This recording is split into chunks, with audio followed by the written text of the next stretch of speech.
இப்போ நவடேஸ் வந்து பேரண்ட்ஸ் எல்லாம் பார்த்துக்க முடியல அப்படின்னு சொல்லிட்டு ஆசிரமத்தில் கொண்டு போய் சேர்க்கக்கூடிய நிலையெல்லாம் இருக்குது.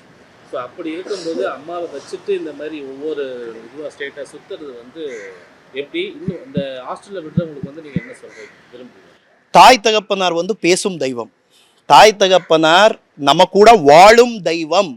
அந்த தெய்வம் நம்ம கூட வாழ்றது கிடையாது. இருக்காரோ ராமகிருஷ்ண பரமஹம்சர், விவேகானந்தர் இந்த மாதிரி ஆண்டவன் கூட பேசுவாங்கோ, அவரு கூட வாழ. பட் நமக்கு இவரு தான் வாழும் தெய்வம், நம்ம கூட பேசும் தெய்வம்.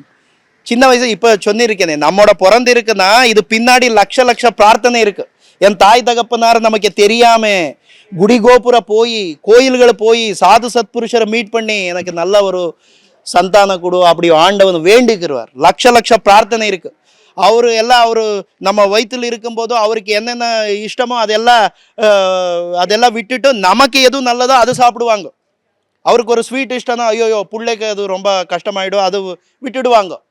பிள்ளைக்கு எது நல்லதோ அது சாப்பிட்டுட்டு அப்பலிருந்தே தியாகம் பண்ணி மலமூத்திரம் எல்லாம் நம்ம க்ளீன் பண்ணி 5-6 months நித்ரை இல்லாம எவ்வளோ கஷ்டப்பட்டு